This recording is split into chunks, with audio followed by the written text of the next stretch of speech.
આવી અક્ષરધામથી અવનીમાં જે દેહ ધારી રહ્યા, આપ્યા સુખ અપાર ભક્તજનને દિલે ધરીને દયા.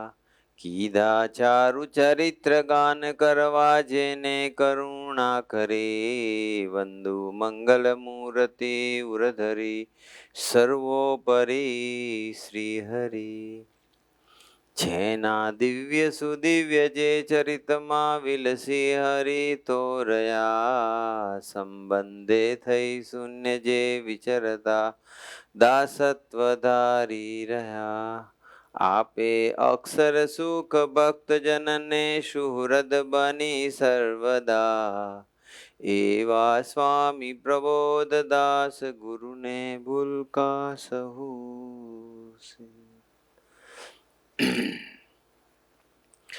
સજાનંદ સ્વામી મહારાજની જય, ગુરુ હરિ હરિપ્રસાદ સ્વામીજી મહારાજની જય, પ્રગટ ગુરુ હરિ પ્રબોધ સ્વામીજી મહારાજની જય, હરિપ્રબોધમ પરિવારની જય જય જય, દાસના દાસ થવાની જય જય જય. પારાયણનો આજે બીજો દિવસ છે. ગઈકાલે આપણે શીખ્યા હતા જાગ્રતતા કોને કહેવાય. અલગ અલગ એંગલથી આપણે જાગ્રતતાની વ્યાખ્યા સમજ્યા હતા. જાગ્રત ન રહીએ તો શું થાય, આજે આપણે સમજીશું. ગઈકાલે વાત કરી હતી કે આપણે અલગ અલગ રીતે જાગ્રત રહેવાનું, જાગ્રત ઓલ ધ ટાઈમ રહેવાનું છે, પણ મુખ્યત્વે ક્યાં ક્યાં જાગ્રતતા રાખવાની જરૂર છે, એમાં આજે ભગવાન સ્વામિનારાયણે આપણને વચનામૃત ગરડા પ્રથમ 18 માં જે વાત કરી છે અને શિક્ષાપત્રી જે આપણને આપી છે, એમાં કઈ જગ્યાએ જાગ્રતતા રાખવી જોઈએ એ વિશે આપણે આજે સમજવા પ્રયત્ન કરીશું. એક ઊંટ હતું અને એક શિયાળ હતો. શિયાળે ઊંટની સામે જોયું. આપણે બધા છે ને જે સુખની પાછળ દોટ મૂકી રહ્યા છીએ, વિચારને પામવા જેવું છે. શિયાળે ઊંટની સામે જોયું તો ઊંટનો જે હોઠ હતો ને એ લબડતો હતો. એટલે શિયાળને થઈ ગયું કે આ હોઠ બહુ મસ્ત છે, કે સોફ્ટ છે, અને એ જો પડી જાય ને તો મજા પડી જાય ખાવાની, કે અને આમ પડે એવો જ લાગે છે, હમણાં જ પડશે કે. એટલે વેઇટ કરતો હતો શિયાળ ઊંટના હોઠની. અને પછી શિયાળે ઊંટની પાછળ દોડ્યું. એને એમ જ હતું કે હમણાં હોઠ પડશે, હમણાં હોઠ છે, આટલો સરસ કૂણો કૂણો હોઠ, અને જો મને મળી જશે તો આજે તો મજા આવશે, પેટ ભરાઈ જશે. 1 માઇલ સુધી ઊંટની પાછળ શિયાળ દોડ્યું. હોઠ ઊંચો નીચો થાય પણ પડે નહીં. 1 માઇલ સુધી દોડ્યા પછી શિયાળ થાક્યું, અને થાક્યું પછી નિરાશ થઈ ગયું, નિરાશ થઈને પછી જતું રહ્યું. યોગીજી મહારાજ આ પ્રસંગ જ્યારે કહેતા હતા, એમની બોધકથામાં છે આ પ્રસંગ, ત્યારે યોગી મહારાજ કહેતા હતા, ઊંટનો હોઠ કોઈ દી પડે નહીં અને શિયાળને મળે નહીં. એમ સંસારનું સુખ છે જે આપણે બધા દોડીએ છીએ શિયાળ જેમ, એ કોઈને મળે નહીં, એમાં કઈ સુખ આવે નહીં. બસ એમ આપણે જેમ શિયાળ થાકીને નિરાશ થઈ ગયું, પાછું વળ્યું, એક દિવસ એવો બી આપણો આવવાનો છે કે જે આ વિષયનું સુખ છે, આ જે સંસારનું સુખ છે, જે માયામય સુખ છે, આપણને એમ લાગી રહ્યું છે કે હમણાં સુખ આવશે, હમણાં સુખ આવશે, હમણાં સુખ આવશે, એમ કરતા અને કરતા અને કરતા આપણી જિંદગી પૂરી થઈ જશે. બસ પાછા વળવાની જરૂર છે. બસ સંસારનું સુખ કેવું છે તો ઊંટના હોઠ જેવું છે, હમણાં આવશે, હમણાં આવશે, પણ આવતું. આમાંથી કેટલા કહી શકે કે હું 100% અંતરથી હવે સુખ્યો થઈ ગયો છું? આપણે સુખી થવું છે. બસ સુખી થવા માટે સ્વામી જે વિષયનું સુખ, અંદર જે વિષય આપણે ભરીએ છીએ જાગ્રતતાથી કે અજાગ્રતતાથી, ઘણા જાણીને વિષય અંદર નાખે છે, ગંદકી નાખે છે, કચરો, ઘણા અજાગ્રતતાથી નાખે છે. વિષયના સુખમાં કઈ માલ છે? વિષયમાં સુખ છે એવી કોઈ મોટાએ કલમ લખી, કોઈ બોલ્યું નથી ને કોઈ લખ્યું નથી. જે મોટા પુરુષો કહેવાય, જેને ભગવાનનું સુખ પ્રાપ્ત કર્યું છે એની વાત છે. એટલે આપણે જે આ અંતર છે એ જ્યાં સુધી ચોખ્ખું નહીં થાય ને, અંદર કચરો નાખ્યા કરશું ત્યાં સુધી સુખ નહીં આવે. તો એના માટે છે ને અંતર ચોખ્ખું કરવું પડે. અંતર એક સરસ પ્રસંગ છે. ભગવાન બુદ્ધ હતા, એની પાસે એક વાણિયો ગયો અને એ વાણિયાએ પછી ભગવાન બુદ્ધને પ્રાર્થના કરી કે પ્રભુ તમે મારા ઘરે પધારો. ઘરે લઈ ગયો. પછી ભગવાન બુદ્ધને કીધું કે મારે તમને દૂધ પાક જમાડવો છે. ભગવાન બુદ્ધ કે સારું. એટલે ભગવાન બુદ્ધ પાસે કમંડળ હતું. વાણિયો છે ને એ દૂધ પાક લેવા ગયો અને આ બાજુ જે કમંડળ પડ્યું હતું એની અંદર ભગવાન બુદ્ધે કાંકરા નાખી દીધા. કાંકરા નાખી દીધા, થોડી માટી બી નાખી દીધી, કચરો નાખ્યો. થોડી વાર થઈ અને પછી એ વાણિયો આવ્યો દૂધ પાક લઈને અને ભગવાન બુદ્ધને દૂધ પાક આપવા માટે કમંડળમાં દૂધ પાક નાખવા જાય છે. પણ એ કમંડળની અંદર તો ભગવાન બુદ્ધ શું નાખ્યું હતું? કાંકરા ને માટી નાખી હતી. એટલે વાણિયાએ જોયું કે આની અંદર તો કાંકરા છે, માટી છે. એટલે બુદ્ધને પ્રાર્થના કરી કે પ્રભુ તમે આ કમંડળમાંથી કાંકરા કાઢો, માટી કાઢો, ચોખ્ખું કરો, પછી હું અંદર દૂધ પાક નાખું તો તમને પછી સુખ આવશે, બાકી સુખ નહીં આવે. એટલે ભગવાન બુદ્ધે કીધું એવું. એટલે પછી ભગવાન બુદ્ધે અંદરથી બધા કાંકરા કાઢી નાખ્યા, કમંડળ ચોખ્ખું થઈ ગયું. પછી વાણિયા અંદર દૂધ નાખ્યું, દૂધ પાક નાખ્યો અને પછી ભગવાન બુદ્ધે એ દૂધ પાકને ગ્રહણ કર્યો. ભગવાન બુદ્ધ દૂધ પાક પી ગયા, ગ્રહણ કર્યો. પછી વાણિયાએ બે હાથ જોડીને બુદ્ધને પ્રાર્થના કરી કે તમે મને હવે આજે આશીર્વાદ આપો, તમારું જ્ઞાન મને આપો, મને સુખીઓ કરો. બસ હું સુખી થાઉં એવા આશીર્વાદ તમે મને આપો.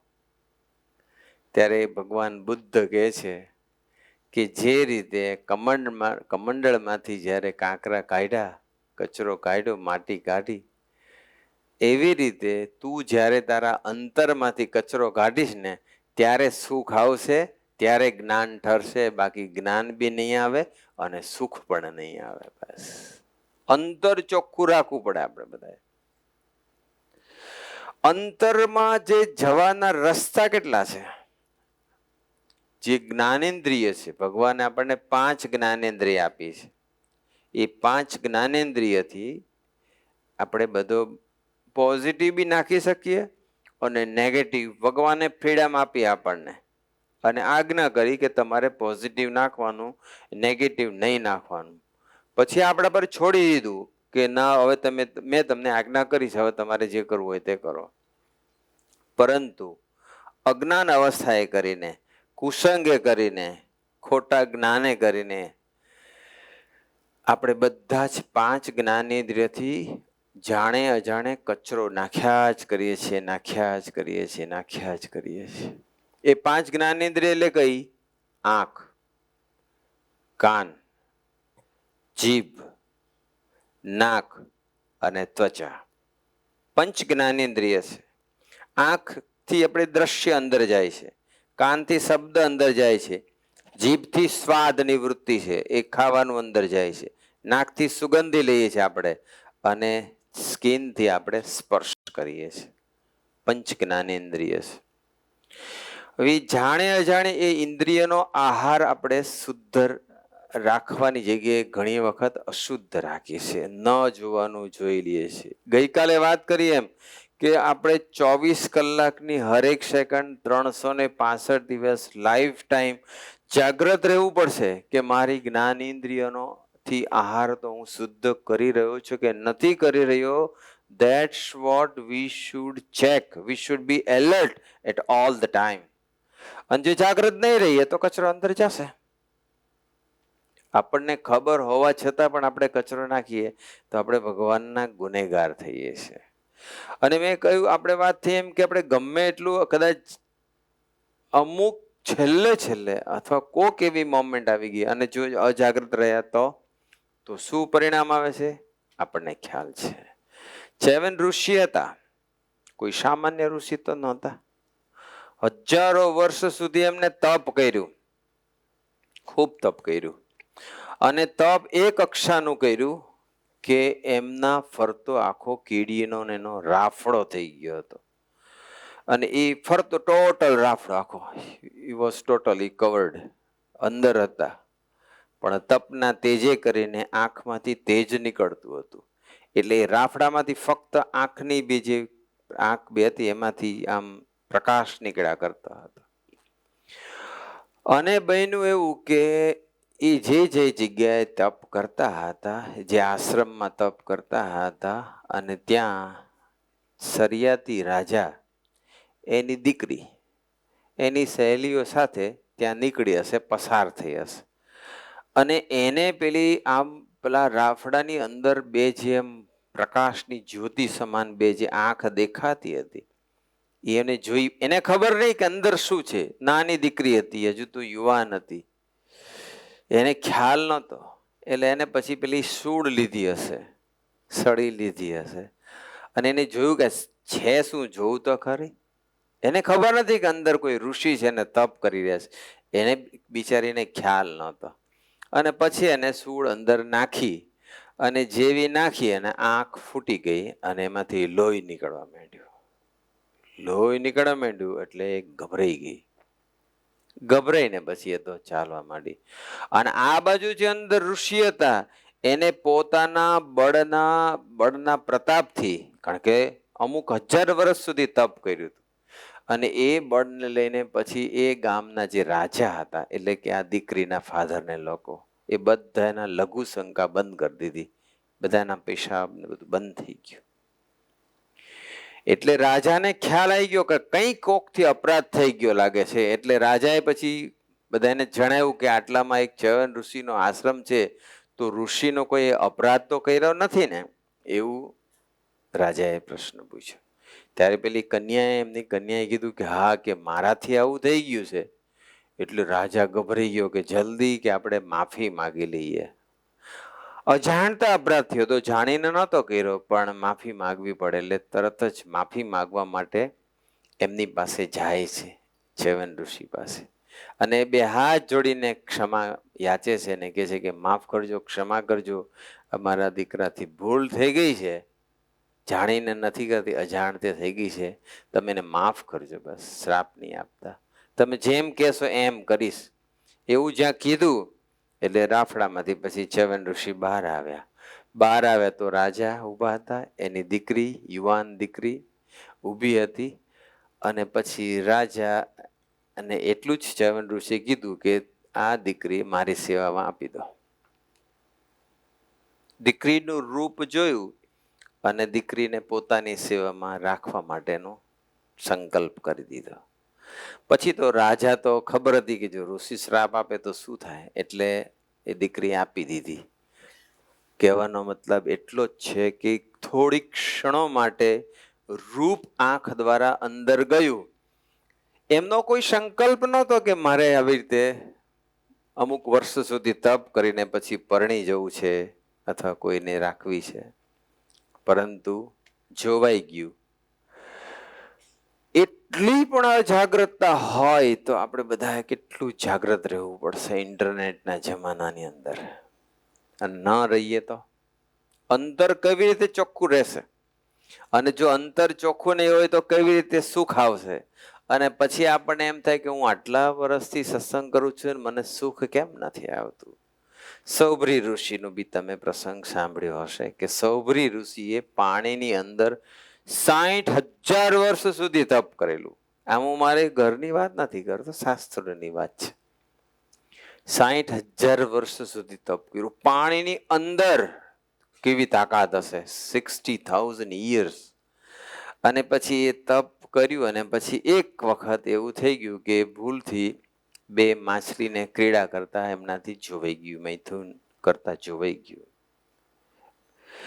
અને એ જોવાઈ ગયું એટલે એમને એક વિકાર ઉત્પન્ન થઈ ગયો કે ચાલુ આવું તો મારે બી કંઈક કરવું પડશે, હું બી કરું કંઈક, હું બી પરણી જાઉં, હું પણ રાખું સ્ત્રી. અને પછી એમને તપના બળે કરીને પછી તો એમને સંકલ્પ ઉઠ્યો અને પછી માંધાતા રાજા હતા એને પછી વાત કરી અને માંધાતા રાજાને 50 દીકરી હતા, એની 50 દીકરી સાથે લગ્ન કરી નાખ્યા. બસ એક ભૂલ, નાનકડી ભૂલ, છોટી સી ભૂલ. અને પછી શું થયું કે એની સાથે રહેવા, 50 દીકરી સાથે લગ્ન કર્યું. જે કંઈ એમને શરૂઆતમાં વિશ્વની અંદર શરૂઆતમાં ખૂબ જ સુખ જેવું આવે, ખૂબ આવે, પણ અંતે તો દુઃખ જ આવવાનું છે. અને પછી ઘણા વર્ષો સુધી રહ્યા પછી એમ લાગ્યું કે આ બધું તો વ્યર્થ છે, એટલે બધું પાછું છોડી દીધું. ફરી પાછું એમને યુટર્ન માર્યો, ફરી તપ કરવા જતા રહ્યા. નર્મદા કિનારે એક આશ્રમ કર્યો અને ત્યાં તપ કરતા હતા. પછી તો પાછી ફરી જ્ઞાન મેળવ્યું, તપની સાધના બધી કરી, ઘણા આધ્યાત્મિક રીતે આગળ નીકળ્યા. અને એવું કહેવાય છે કે પછી જ્યારે યુધિષ્ઠિર રાજાએ અશ્વમેઘ યજ્ઞ કર્યો હતો અને ત્યારે અશ્વની રક્ષા માટે અર્જુનને રાખ્યા હતા અને એ અર્જુન ફરતા ફરતા એ આશ્રમમાં આવ્યા હતા અને ત્યારે સૌભરી એમને જ્ઞાન આપેલું, અર્જુનને જ્ઞાન આપેલું. પણ એ જે વચ્ચેનો જે ફેઝ છે, જે દરિયાની અંદર માછલાને જોયા અને જ્યાર પછી એ પરણ્યા અને પછી 50 જણને પરણ્યા અને અમુક સેંકડો વર્ષ, કેટલા વર્ષ મને નથી ખબર, એટલા વર્ષ રહ્યા અને ફરી પાછા સ્ટાર્ટ કર્યા. એ જે વચ્ચેનો જે આટલો સમય બગડ્યો અને એમને સુખ ના આવ્યું, એટલી આ અજાગ્રતતાને લઈને આટલો સ્પાન, આટલો ટાઈમ બગડ્યો. બસ કોઈને સુખ આવવાનું તો છે જ નહીં, એને પસ્તાવો થવાનો જ છે, પાછા વળવું જ પડશે, છૂટકો જ નથી. તો ખબર જ છે તો શા માટે આપણે ખોટો ટાઈમ બગાડીએ? આપણે સમયની કેટલી બધી કિંમત છે. આપણે આગળ વિચારીએ કે જો ભગવાન સ્વામીજી આપણને કહે છે કે પ્રથમ 18 પ્રમાણે, પ્રથમ 18 એટલે શું? વચનામૃત ગરડા પ્રથમ 18 એટલે આપણી ઇન્દ્રિયનો આહાર શુદ્ધ રાખવો, એનું નામ પ્રથમ 18. અને અંતઃકરણને શુદ્ધ રાખવું એનું નામ પ્રથમ 16. તમે આજે પ્રથમ 16 પ્રથમ 18 શબ્દ સાંભળો એટલે સમજી લેવાનું. પ્રથમ 18 એટલે ઇન્દ્રિયનો આહાર શુદ્ધ રાખો અને પ્રથમ 16 એટલે મન, અંતઃકરણ, એનો આહાર શુદ્ધ રાખો. પ્રથમ 16-18 પ્રમાણે જો આપણે જીવીશું તો આપણને આપણો આત્મા છે, આ આપણું શરીર છે, અહીંયા હૃદય છે, હૃદયની અંદર આત્મા છે અને આત્માની અંદર પરમાત્મા છે. પણ આપણે આંખ બંધ કરીએ અને ટ્રાય કરીએ તો અંધારું દેખાય છે, પરમાત્મા દેખાતા નથી. સાથી નથી દેખાતા. તો એક વખત સ્વામીજી પોતે સ્નાન કરી, શિયાળાના દિવસો હતા, ગરમ પાણી આપ્યું હશે, ગુરુ હરિ પછી એ સ્નાન કરી બહાર આવતા હતા અને રસ્તામાં જે મિરર હતો એ મિરર સામે જોયું તો એ બાથરૂમમાં જે ગરમ પાણીની સ્ટીમ છે એ મિરર પર ચોંટી ગયેલી. એને લઈને અંદર ફેસ દેખાતો, ક્લિયર દેખાતો નહોતો. એટલે સાથેના જે સંત હતા એ સંતને વાત કરે છે. ગુરુ હરિ સ્વામીજી વાત કરતા કરતા એટલું જ કહે છે કે અત્યારે આ મિરર ઉપર સ્ટીમ ચોંટી ગઈ છે એટલે આપણને આપણું પ્રતિબિંબ દેખાતું નથી. પરંતુ અમે તમે જોશો તો સહેજ આંખનો ભાગ છે એની પર સ્વામીજી આમ થોડુંક ટૂંકમાં મિરર ઉપર સહેજ હાથ ફેરવે છે તો થોડુંક પિક્ચર અંદર દેખાવા લાગે છે, પ્રતિબિંબ દેખાવા લાગે છે. સ્વામીજી ત્યારે એક સરસ માર્મિક એક સૂઝ આપે છે, ટકોર કરે છે કે આપણા આત્માની અંદર પરમાત્મા તો છે જ, પણ પરમાત્મા નથી દેખાતા. ખાલી આટલો જ હાથ જો ભગવાન ફેરવે તો પરમાત્માનું દર્શન થાય. પણ ભગવાન આમ હાથ તો જ ફેરવે જો આપણું પ્રથમ 16 અને 18 પ્રમાણેનું જીવન હોય તો.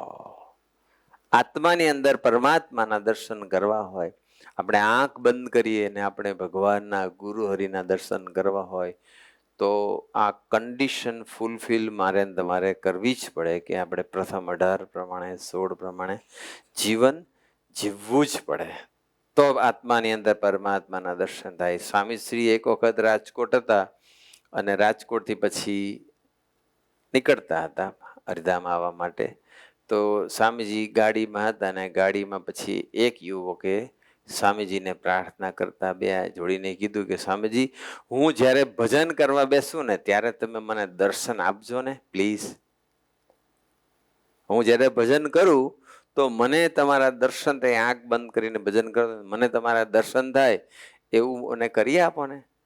સ્વામીજી આશીર્વાદ આપતે કહે છે કે હા પાકું તને દર્શન થશે, પણ જો તું પ્રથમ 16 અને 18 પ્રમાણે જીવન જીવીશ તો. એટલે આપણે કેટલી બધી રીતે જાગૃત રહેવું પડશે. અત્યારે આધ્યાત્મિક માર્ગે કોઈ પણ વ્યક્તિએ ચાલવું હોય કે લૌકિક રીતે પણ કોઈએ સુખી થવું હોય તો ભગવાને આપેલી જ્ઞાન ઇન્દ્રિયોને આપણે પોઝિટિવ રાખવી પડશે જ. એમાં એલર્ટ રહેવું પડશે, ખૂબ એલર્ટ રહેવું પડશે. હાલતા ચાલતા, મોબાઈલનો યુઝ કરતા, ગાડી ચલાવતા, ઓફિસમાં, ગમે ત્યાં, no matter where we are, everywhere, anywhere આપણે જાગૃત રહેવું પડશે. તો જ આપણને એ સુખ આવશે, તો જ પરમાત્માના દર્શન થશે.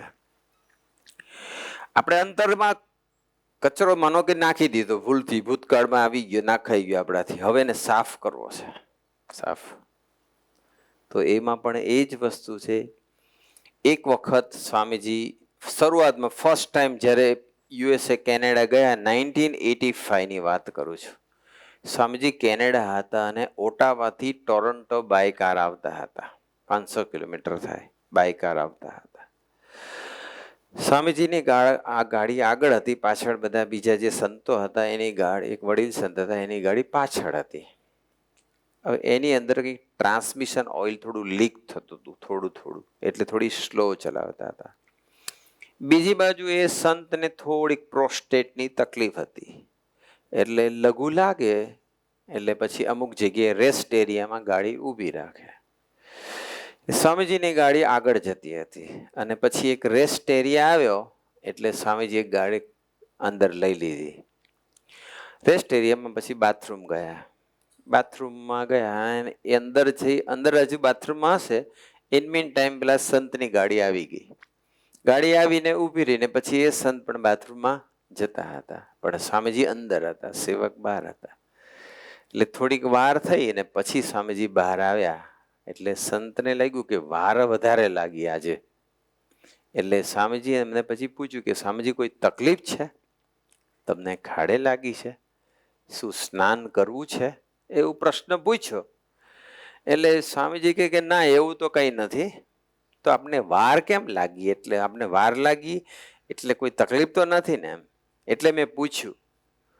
ત્યારે સ્વામીજી જવાબ આપે છે કે સ્વામી કે ના, કે આપણા બાથરૂમ છે ને ગંદુ બહુ હતું, એટલે કે હું સાફ કરતો હતો, તમને તકલીફ ના પડે, સાફ કરતો હતો.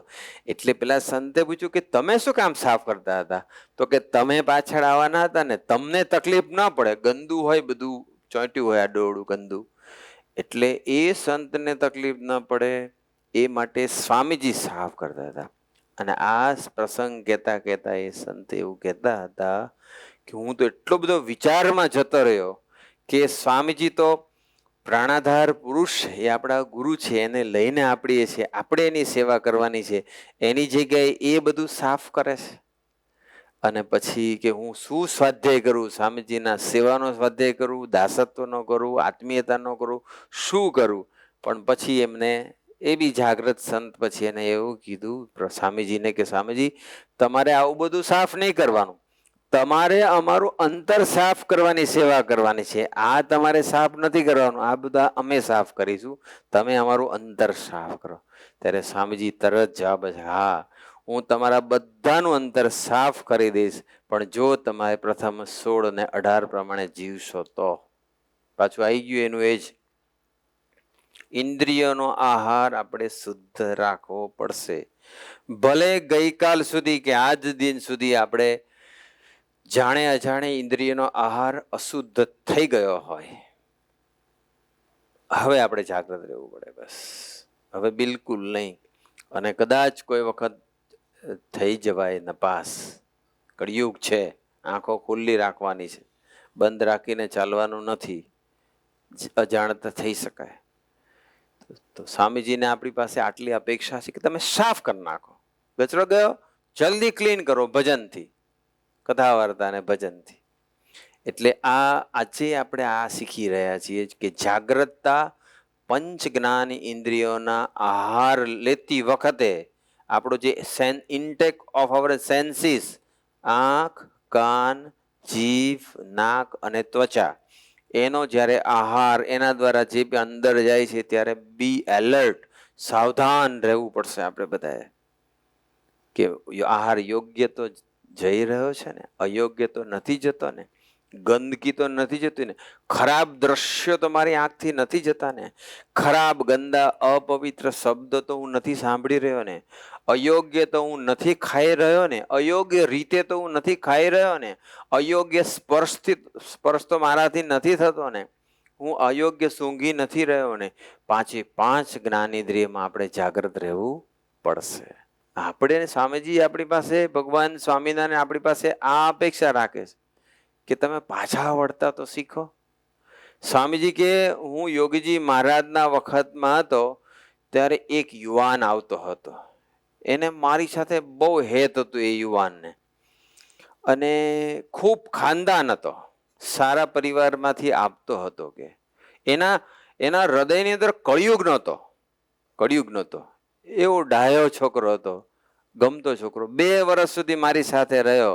પણ એક વખત એક મંદિરની અંદર એ જ્યારે એક દીકરી દર્શન કરવા આવે ત્યારે દીકરીને જોયા કરતો હતો દૂરથી. બસ સ્વામી કે એકાંતિક ધર્મને યોગ્ય એવો એ દીકરો ક્યાં ખોવાઈ ગયો એ ખબર પડી, એ અજાગ્રતતા. બસ જોયા કર્યું આંખથી, અને પછી વૃત્તિ એના આકારે થઈ ગઈ. તો એને ભગવાનની સેવા, ભગવાનનો સમાગમ, કથા વાર્તા બધું છોડીને જય સ્વામી એક ઝાંઝવાના જળ જેવું એક સુખ મેળવવા માટે, સુખનો મહાસાગર છે, એને આપણે છોડી દેતા હોઈએ છીએ.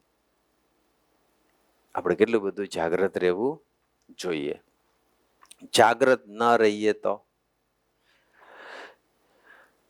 હવે અત્યારે પરિસ્થિતિ એવી છે કે જે મા બાપ છે, મા બાપે શું ધ્યાનમાં રાખવા જેવી બાબતો છે એની વાત છે.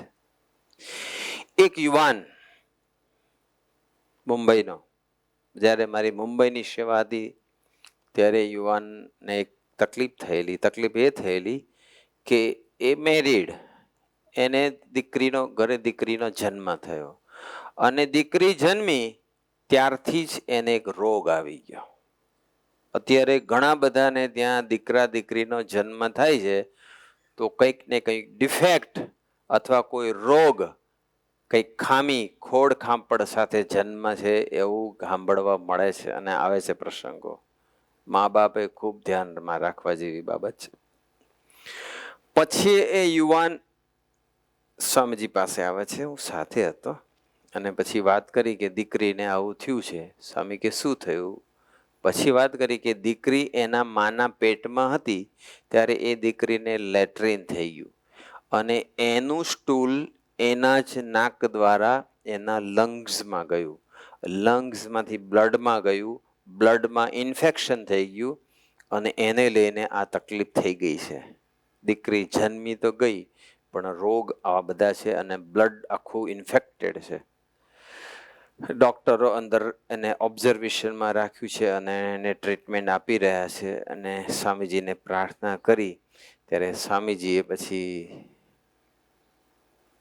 દીકરો ડાયો, નિયમિત સભા ભરતો, તો બધું હતું.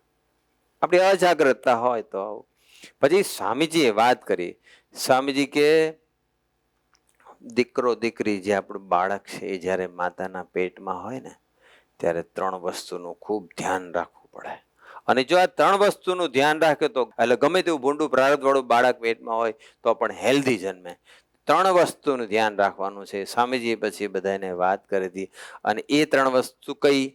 તો પહેલું સ્વામીજીએ એવું કીધું કે એના મધરે ટીવી કે મૂવી, આ જ્યારે પ્રસંગ બન્યો ત્યારે મોબાઈલ નહોતા આવ્યા. અત્યારે તો મોબાઈલમાં બધું જ આવે છે, ટીવીનું ને મૂવીનું ને બધું, સોશિયલ મીડિયા ને બધો જ ડેટા અંદર જેવો જોઈએ તેવો પોઝિટિવ જોઈએ તો પોઝિટિવ અને નેગેટિવ જોઈએ તો નેગેટિવ બધું જ મળે છે. એટલે મધરે ટીવી, મૂવી, મોબાઈલ વગેરે ધ્યાન રાખવું પડે, નહીં જોવાનું. એ કારણ કે જ્યારે માતાના પેટમાં બાળક હોય અને માતાનું પ્રત્યેક હલનચલન, એનો જે ઇન્દ્રિયનો આહાર, એના જે વિચારો, એ બધાની અસર બાળક પર થવાની છે. બધાની. ડોક્ટરો પણ કહે છે. મા બાપે બહુ ધ્યાન રાખવું પડે. બીજું સ્વામીજી કહે છે કે એને બહુ ગળ્યું ચીકણું નહીં ખાવાનું. ટૂંકમાં એનો ફૂડ ઇન્ટેક, ન્યુટ્રિશિયસ ફૂડ લેવાનું, પણ વધુ પડતું પછી આ બધું ફાસ્ટ ફૂડ ને બધી વધારે પડતી સ્વીટ્સ, વધારે પડતું ગળ્યું ચીકણું, ટૂંકમાં જે ન લેવાનું ફૂડ એ નહીં લેવું જોઈએ, નહીં તો એ બાળક ઉપર અસર થશે. અને ત્રીજું સ્વામીજી કીધું કે ઘરમાં કજિયા કંકાસ ના જોઈએ. એ હસબન્ડ વાઈફના ઝઘડા, બાળક પેટમાં છે, હસબન્ડ વાઈફના ઝઘડા ચાલે કે સાસુ વહુના ઝઘડા ચાલે, એ બધી અસર બાળક પર થવાની છે. કેટલું બધું ધ્યાન રાખવું પડશે આપણે બધાએ. આ એક જાગ્રત રહેવાની વાત છે. આપણે જ્યારે જાગ્રતતા વિષય ઉપર પારાયણ કરીએ છીએ એટલે ખાલી 1-2 એંગલથી નહીં, આ બધી રીતે આપણે જાગ્રત રહેવાનો છે, રાઈટ? એટલે આપણી ઇન્દ્રિયનો આહાર શુદ્ધ રાખવો પડશે. આપણા ગુરુ હરિ સ્વામીજી કે જે આજે પ્રબોધ સ્વામીજી, એમનું જીવન જુઓ. આપણે ખાનદાન બાપના દીકરા છીએ. આપણો બાપ કેવો છે તો એ બાપ જેવા આપણે થવું જોઈએ. સ્વામીજીનો જો ઇન્દ્રિયનો નિગ્રહ અથવા સ્વામીજીનું જીવન કેટલું પ્રથમ 18 પ્રમાણે સાઉન્ડ જીવન હતું. સ્વામીજી એક વખત આ સમૂહને વાત કરતા હતા, એ જ્યારે નાનો હતો ત્યારની વાત છે. 2-3 દીકરાઓને બેસાડીને વાત કરતા હતા. ત્યારે સ્વામીજી બોલ્યા કે હું જ્યારે 11મા ધોરણમાં ભણતો હતો ત્યારે મારા ક્લાસમાં 7 છોકરીઓ આવી હતી.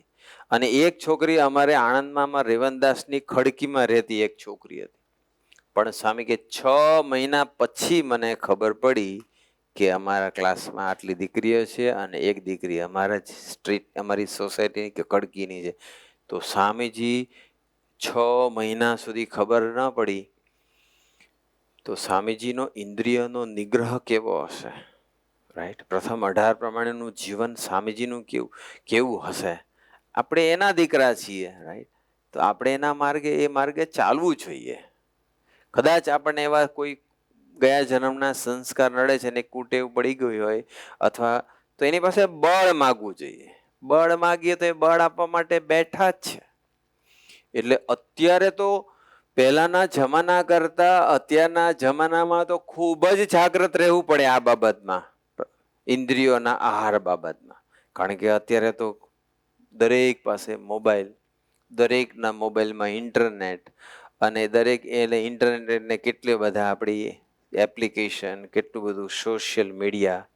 એ સોશિયલ મીડિયા પ્રથમ 18નો ખૂબ જ લોપ કરાવે છે, ખૂબ જ લોપ કરાવે છે. એક દીકરો ભણતો હતો અને એનું રિઝલ્ટ ખૂબ જ ખરાબ આવ્યું. પછી પ્રબોધ સ્વામીજીને વાત કરી. પ્રબોધ સ્વામીજી ત્યારે પ્રાદેશિક સંત તરીકે હતા. સ્વામીજી હતા ત્યારનો પ્રસંગ છે. અને એ દીકરાને પછી ખૂબ જ ઓછા માર્ક્સ આવ્યા. આ માંડ પાસ થયો.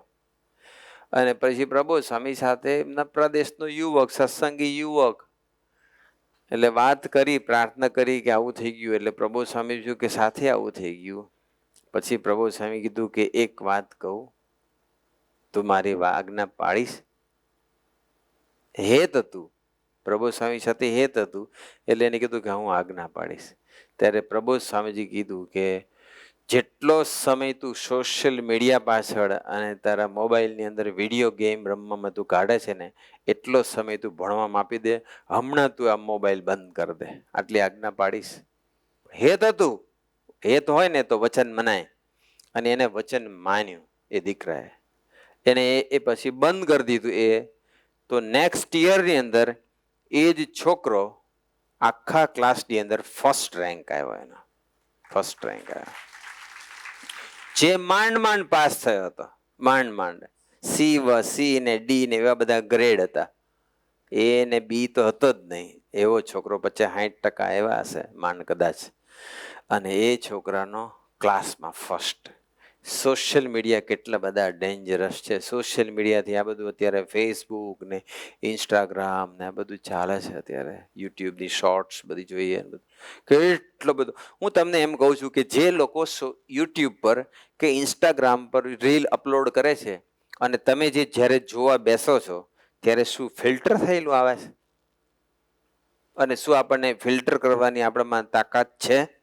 અને ઘણી એક વખત તો તમને કોઈ સંતની પરાવાણી બી આવે શોર્ટ્સમાં કે રીલમાં, અને તરત જ પછી નેગેટિવ ગંદુ દ્રશ્ય બી આવે છે. તાકાત આપણી? કઈ વખતે આપણે કચરો અંદર ઘાલી દઈએ છીએ આપણા અંતરમાં, એ ખબર પડે છે આપણને? કેટલું જાગ્રત રહેવું પડે મારે ને તમારે, આપણે બધાએ, રાઈટ? મોબાઈલ યુઝ કરવો પડશે આ જમાના પ્રમાણે, નહીં કરે કોઈ ના નથી પાડતું, પણ યોગ્ય ઇનપુટ જવું જોઈએ. અને એ બાબતમાં જો જાગ્રત ના રહીએ તો, આ તો દીકરાને હેત હતું, સત્સંગથી કેટલું સારું પરિણામ આવે છે, સંત સાથેની દોસ્તીથી કેટલું સારું પરિણામ આવે છે, અને સંત કહે તેમ કરવાથી કેટલું સારું પરિણામ આવે છે.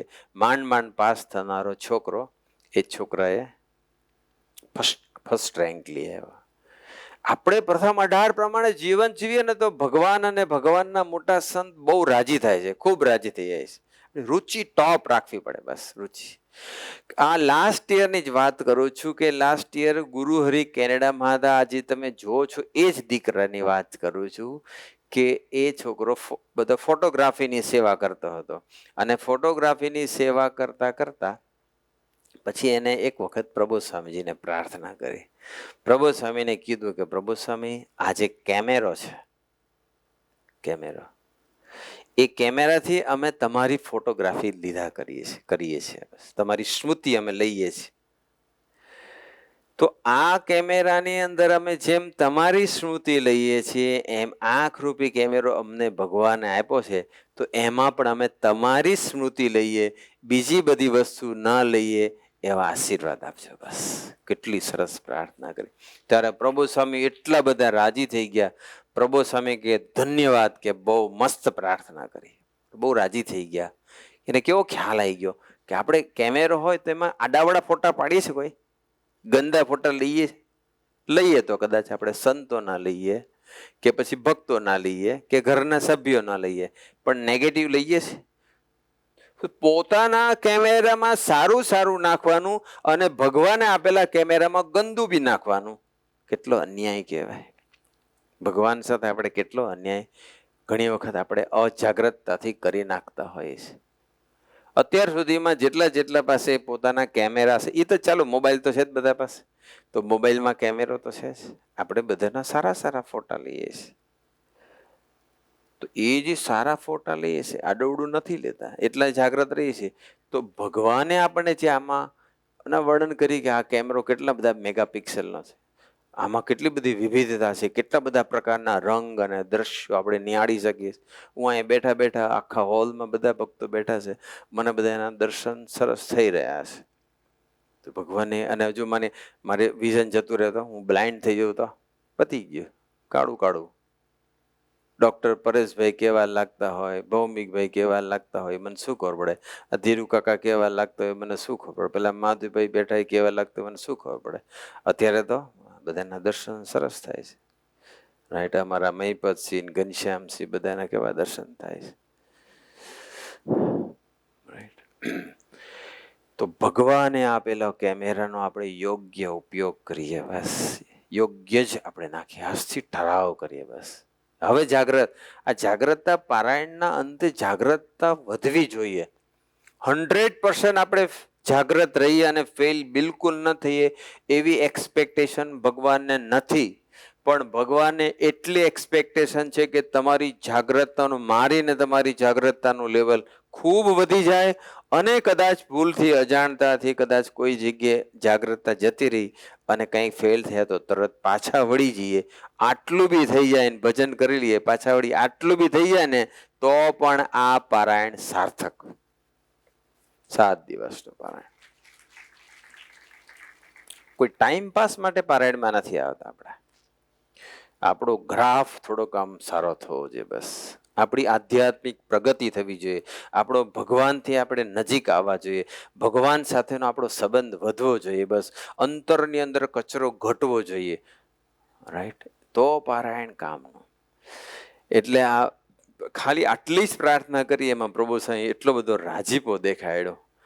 તો આપણે પણ એવો રાજીપો લેવો છે. માટે પ્રથમ 18 પ્રમાણે જીવન જીવવાની રુચિ રાખવી. 2023ની વાત કરું છું કે પ્રબોધ સ્વામીજી લંડન હતા. લંડનમાં બધા છે ને એક હરિસેના નામનું યુવકોનું ગ્રુપ છે, ટીનેજર્સ, બધા 13 થી 19 વચ્ચેના બધા જે યંગસ્ટર્સ છે, આજે તમે ફોટામાં જુઓ છે, એ બધા ટીનેજર્સ છે. અને એ યુવકોના ગ્રુપનું નામ હરિસેના આપવામાં આવ્યું છે. એટલે હરિસેનાની એક સભા હતી. સભાની અંદર પ્રબોધ સ્વામીજી ગોષ્ઠી કરી. એમાં પ્રબોધ સ્વામીજી 2-3 વસ્તુની વાત કરી કે નો ડાયવર્ઝન. તમે તમારો ભણવાનું એક ધ્યેય રાખ્યો છે કે મારે આવું રિઝલ્ટ લાવવું છે, કે મારે આવું થવું છે, એમાં ડાયવર્ઝન ના આવી જાય. કોઈ કુસંગને લઈને કે કોઈ છોકરીને લઈને, ગર્લફ્રેન્ડને લઈને, કોઈને બી ડાયવર્ઝન ના આવી જાય, એનું ધ્યાન રાખજો. અને બીજી વાત કરી કે ભણશો ત્યાં સુધી નો મૂવી, નો ગર્લફ્રેન્ડ, નો મૂવી. આવી જ્યારે પ્રબોધ સ્વામી વાત કરીને, પ્રભુ છે કે આજે બધા સંકલ્પ કરજો. તો એ સભાની અંદર જર્મનીથી અમન કરીને જે બાજુમાં દેખાય છે, એ છોકરો ત્યાં બી પાછળ ઊભો છે, ગોળ સર્કલ કરેલું છે, એ અમન છે. એ સભામાં હતો, બર્લિનથી લાભ લેવા માટે આવ્યો હતો. અને એ તો એને ઇંગ્લિશ આવડે છે, ગુજરાતી નથી આવડતું. પણ પ્રબોધ સ્વામીજી ગુજરાતીમાં પ્રવચન કરતા હશે ને બાજુમાં બીજો જર્મનીનો આપણો ઇન્ડિયન છોકરો ટ્રાન્સલેશન કરીને સમજાવતો હશે. તો એ અમને સંકલ્પ કર્યો કે હું જ્યાં સુધી, હવે પ્રબોધ સ્વામી કહ્યું છે, જ્યાં સુધી મારો અભ્યાસ પૂરો થશે ત્યાં સુધી હું કોઈ ગર્લફ્રેન્ડ નહીં બનાવું. બસ. અને એ વાત જ્યારે પ્રબોધ સ્વામી સુધી પહોંચી ત્યારે પ્રબોધ સ્વામીજી એ અમન, ઓરિજિનલી તો એ જન્મ્યો, આમ તો નાનો હતો, લગભગ 1 યરનો, ત્યારથી સત્સંગમાં આવે છે. અત્યારે તો કોલેજમાં આવી ગયો હશે. પણ એ અમન, એનું નામ મક્ષ હતું. મક્ષમાંથી પછી અમન સ્વામીજીએ પાડેલું. પણ એ અમન એને નક્કી કરી નાખ્યું કે નો ગર્લફ્રેન્ડ. એટલું જ નહીં, પછીના થોડાક દિવસો દરમિયાન આખા નોર્થ લંડનના યુવકોની એક શિબિર હતી. એને હરિપ્રબોધમ યુથ ફેસ્ટિવલ તરીકે સેલિબ્રેટ કરવામાં આવી હતી. એમાં બહુ જ મોટી સંખ્યામાં 1,500-2,000 યુવકો હતા. અને એની અંદર પ્રબોધ સ્વામી ગોષ્ઠી કરતા હતા. અને એમને ત્યારે અમનને યાદ કર્યો કે અમન એક એવો દીકરો નીકળ્યો જેને નક્કી કર્યું કે હું હવે ગર્લફ્રેન્ડ નહીં રાખું. અને એ જ પ્રભુ સાહેબ રાજી થયા. અને ત્યારે અમન પણ એ સભામાં હતો. પ્રભુ સાહેબ બોલ્યા અમન આવ્યો છે? પછી કીધું, કોઈ કીધું કે આવ્યો છે. એ કે ઊભો કર્યો, ઊભો કરીને કે જો આના દર્શન કરો, આ દીકરાએ નક્કી કર્યું છે કે હું ગર્લફ્રેન્ડ નહીં કરું. બસ. ઘણા બધા વિદ્યાર્થીઓ ગર્લફ્રેન્ડ બનાવીને પછી ડાયવર્ઝન આવી જાય છે અને મા બાપને પછી નિરાશ થવું પડે છે. બસ આપણે બધાએ ખૂબ ધ્યાન રાખવાનું છે. જે કામ કરવા બેઠો એ કામ પૂરું કરો, એની પર ફોકસ કરો. પછી એમાં ડાયવર્ઝન આવી જાય ને નકામું છે. આપણે બધાએ જાગૃત રહેવાનું છે. રાઈટ? એટલે આપણે આગળ વિચારીએ કે જો આપણે આંખ કાન જીભ પોઝિટિવ હશે અને જો પવિત્રતા હશે ને તો એકાગ્રતા રહેશે. તમને એક પ્રસંગ કહું કે એક પ્રાદેશિક સંત એક યુવકને લઈને પ્રબોધ સ્વામીજી પાસે આવ્યા. હવે એ સંત કહે છે કે આ જે યુવક છે એનું માઇન્ડ છે ને બહુ જ વિવરિંગ માઇન્ડ છે. કુરિયરની અંદર સર્વિસ કરે છે. કોઈ પાર્સલ આપવા જાય છે તો પાર્સલ એ ભૂલી જાય છે, ક્યાં મૂકી એને ખબર. એની બાઇક ક્યાં પાર્ક કરી છે એ બી એ ભૂલી જાય છે, એને યાદ નથી તો ક્યાં, એવું બધું થઈ જાય છે. રાત્રે સૂતી વખતે એને ધ્રુજારી ઉઠે છે. પૂજા કરવામાં બધું કંઈ બરકત આવતી નથી. જોબની અંદર મન લાગતું નથી. વિચારો ખૂબ પજવે છે. આવા બધા પ્રશ્નો પેલા પ્રાદેશિક સંત પ્રબોધ સ્વામીજીને કહી રહ્યા છે. ત્યારે પ્રબોધ સ્વામીજી પૂછ્યું કે પેલા યુવકને પૂછ્યું તને શું લાગે છે, સાથી તને આવું થાય છે? શા માટે તારું માઇન્ડ વેવરિંગ? શા માટે તને વિચારો વધે છે? શા માટે કોન્સન્ટ્રેશન નથી રહેતું? શા માટે બધું ભૂલી જાય છે? આ બધું થાય છે શા માટે થાય છે? ત્યારે દીકરો કે પ્રભુ સાહેબ મને એવું લાગે છે કે કોઈ મારું ભૂંડું પ્રારબ્ધ છે એને લઈને આવું થઈ રહ્યું છે. તરત જ પ્રભુ સ્વામી કીધું કે પ્રારબ્ધનો પ્રશ્ન નથી, પવિત્રતા નથી, એટલે તારા જીવનમાં આવું થાય છે. બસ તારા જીવનમાં અત્યારે ઘણા બધા યુવકો આવે છે, ઇવન મારી પાસે બી આવે છે. હમણાં 2 દિવસ પહેલા એક યુવક આવ્યો, વિચારોને લઈને 15 દિવસથી જોબમાં નથી ગયો કે મને બહુ વિચારો ભજવે છે ને બહુ હેરાન થઈ જાઉં છું, અને 8 વર્ષ પહેલા મારાથી એક ભૂલ થઈ ગઈ હતી અને એ ભૂલ હજુ મારાથી ભૂલાતી નથી. 8 વર્ષ પહેલા નાનકડી ભૂલ, મોટી મેજર નહોતી, વેરી સ્મોલ ભૂલ જ ના કહેવાય એવું હતું, છતાં પણ એના મગજમાંથી નીકળતું નથી અને એટલું બધું ફ્રસ્ટ્રેટ થઈ ગયો. તો એક કાર્યકર્તા મારી પાસે લઈને આવ્યો, પછી થોડી વાર બેસાડ્યો, સમજાયો, પ્રયત્ન કર્યો, હસતો થઈ ગયો. પણ કદાચ અત્યારે સભામાં બી આવ્યો હશે મે બી.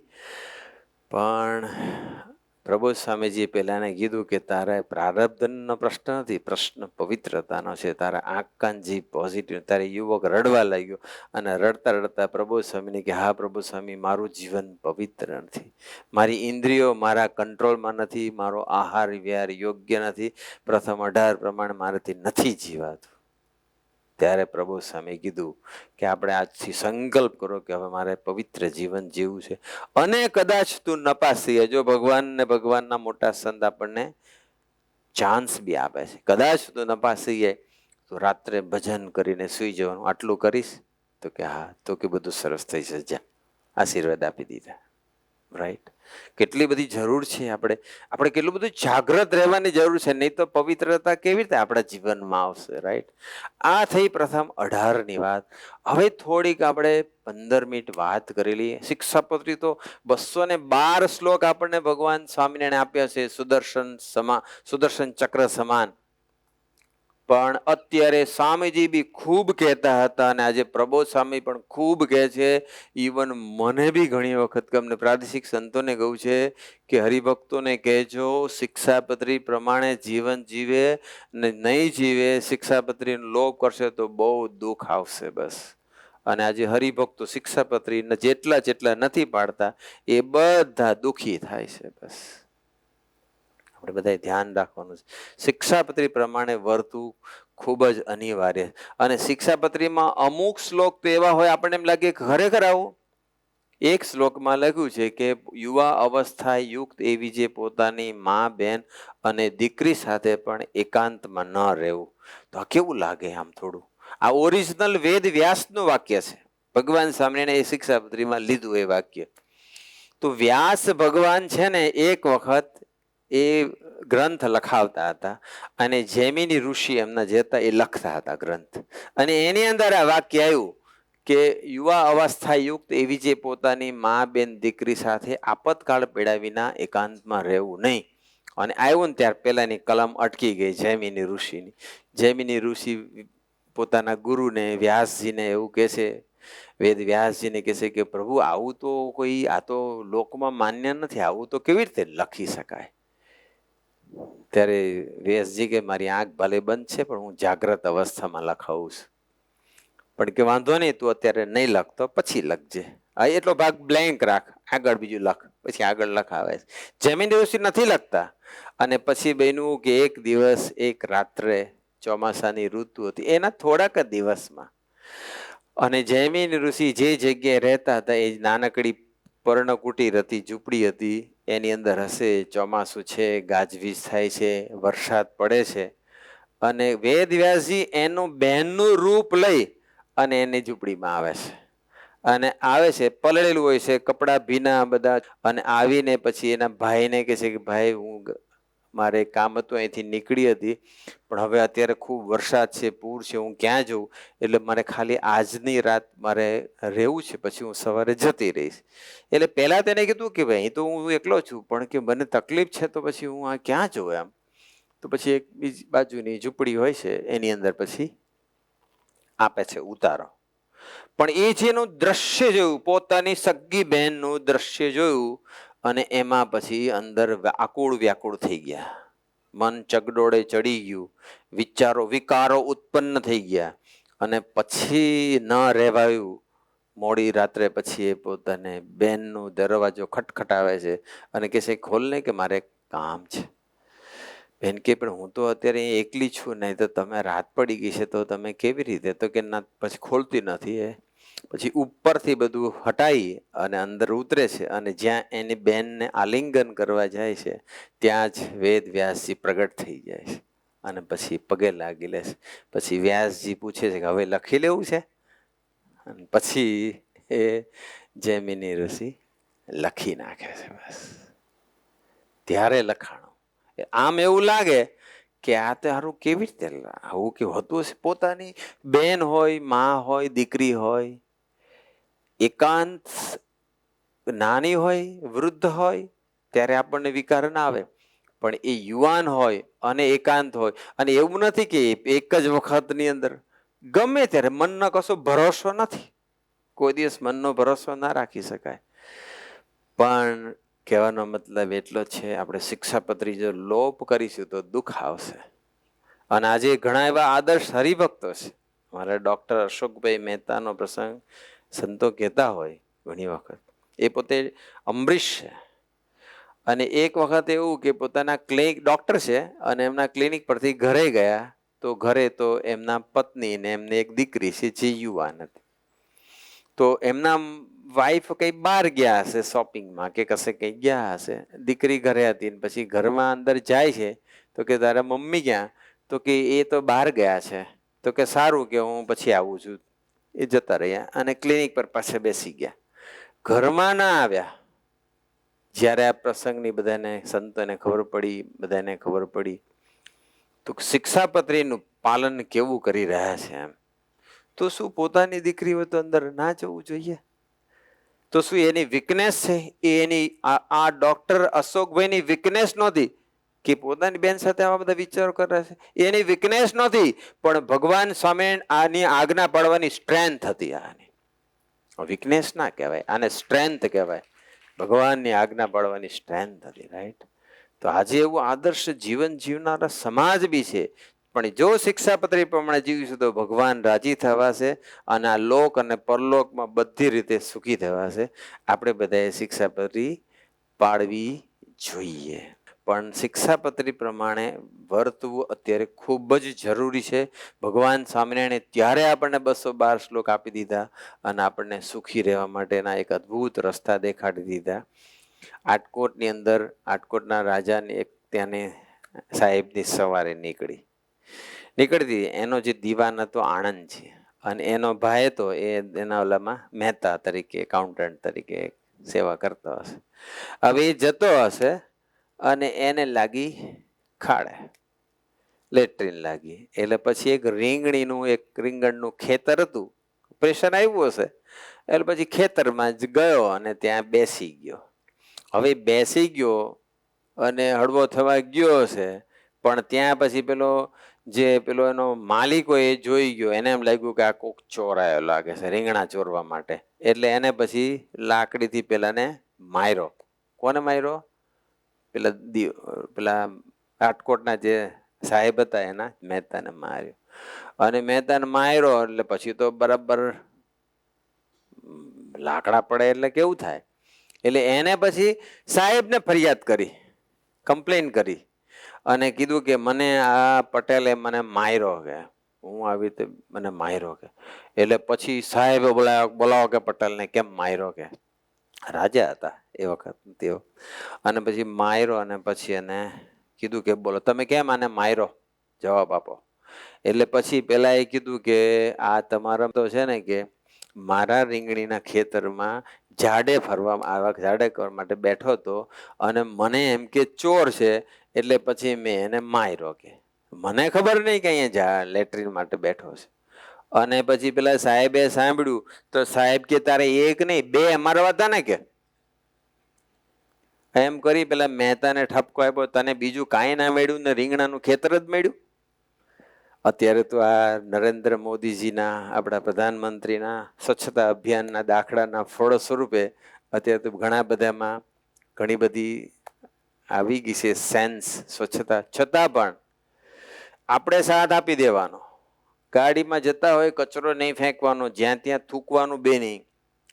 પેશાબ ને ઝાડે તો વાત જ નથી આવતી. હવે તો શૌચાલય બી એને કરી નાખ્યા છે, બધી વ્યવસ્થા કરી દીધી છે. પણ આપણે કુટેવ હોય, આગલા હેવા હોય, આપણું ઘર ચોખ્ખું રાખવાનું, આપણું ફળિયું ચોખ્ખું રાખવાનું, આપણી સોસાયટી, આપણો દેશને ચોખ્ખો રાખવાનો.